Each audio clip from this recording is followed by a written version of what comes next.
Kata orang kampung, Bu Kiai, ya, iya tahun pergi haji.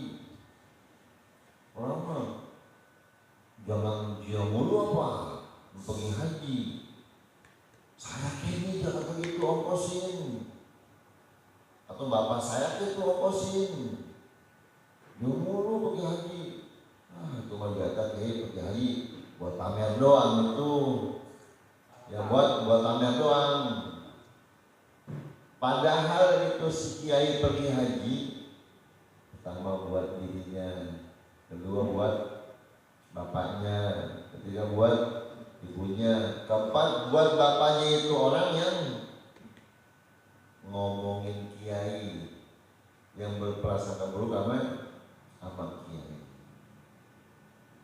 Bapaknya yang udah meninggal dunia, ibunya yang udah meninggal dunia, karena tetangga dekat dengan Kiai, maka dibikinin badan haji sama Kiai. Cuman Kiai dia mah bukan kayak kita pamer.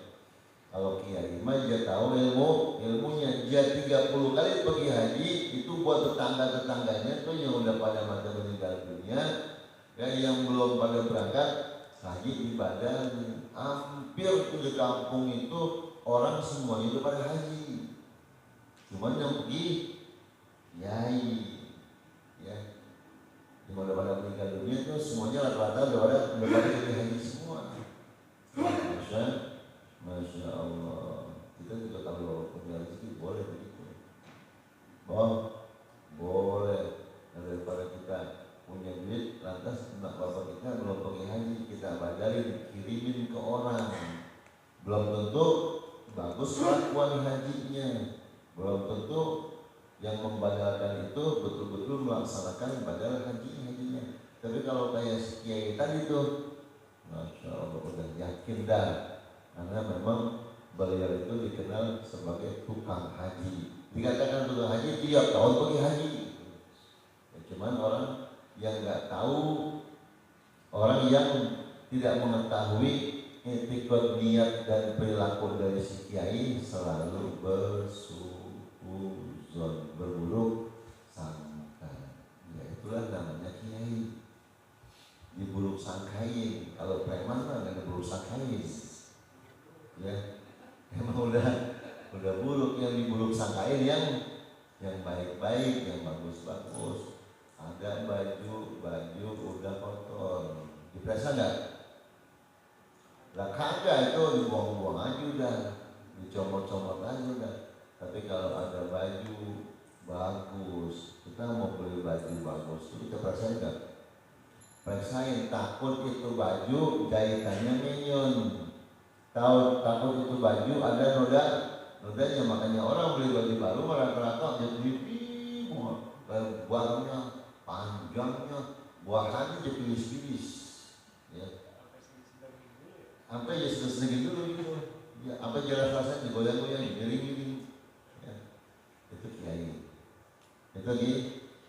itu ulama, itu orang yang ngikutin Nabi namanya. Makanya orang yang ngikutin Nabi, kata Nabi, inna asyaddal bala'i al-anbiya, ujian yang paling gede Nabi, summal auliya, kemudian wali, summal ulama, kemudian ulama, summa man tabi'ahum, kemudian orang yang ngikutin gaya, cara, model ilmu ulama, ilmu aulia, ilmu Nabi. Ujiannya asyad. Apa asyad? Kebangetan.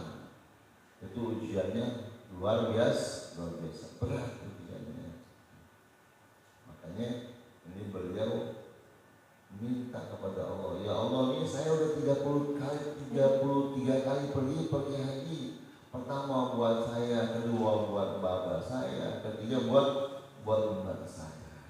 Ya Allah, aku bersaksi kepadamu ya Allah, sesungguhnya aku telah memberikan yang 30 ini buat siapa aja yang nempatin tempat saya ini, ya.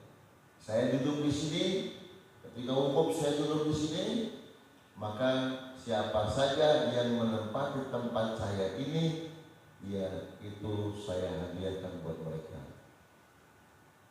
Dihadiahkan buat orang yang wukuf di tempat Syekh Ahmad bin Al-Munkadiri, Syekh Muhammad bin Al-Munkadiri.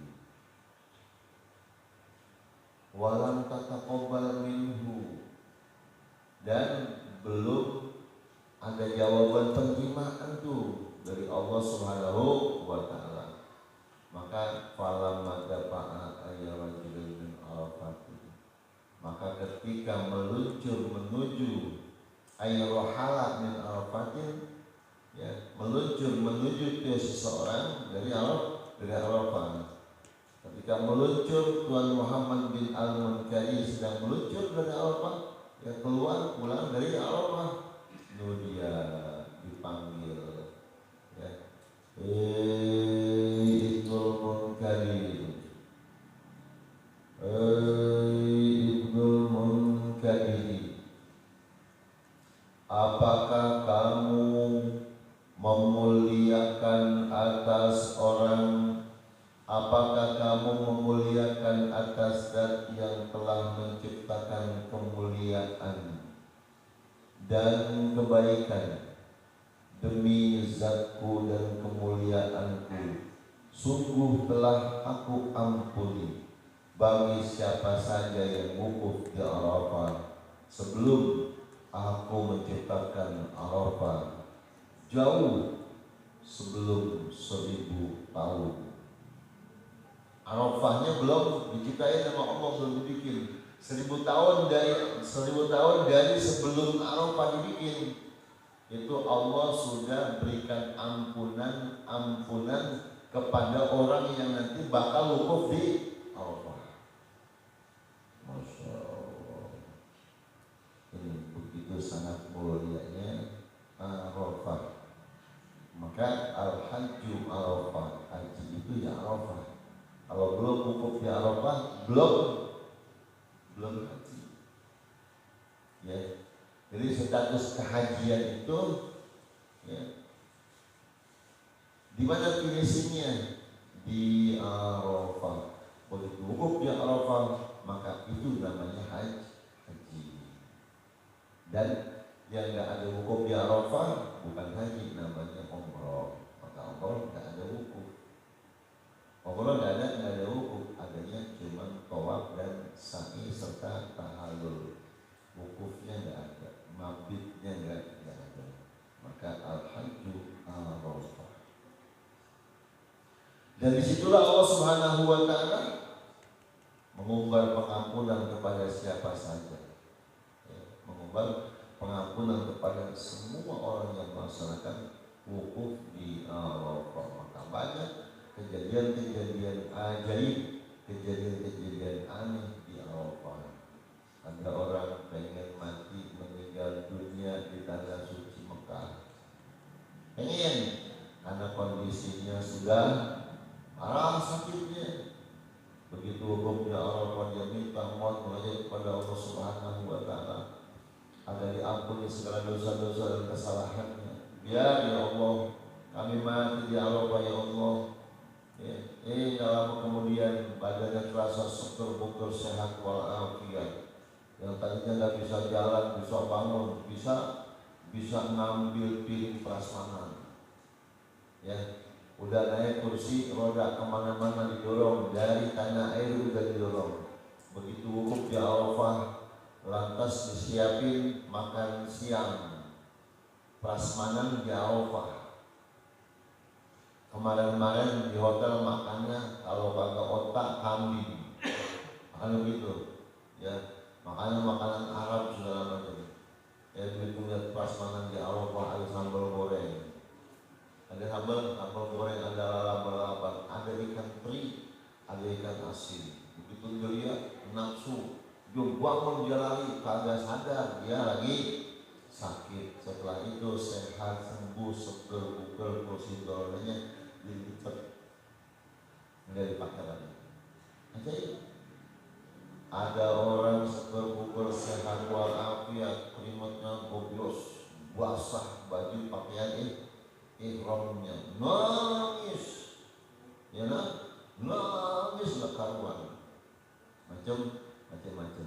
Itulah Allah Subhanahu wa Ta'ala mengampuni dosa-dosa hamba-hambanya 1000 tahun sebelum Allah menciptakan Arafah.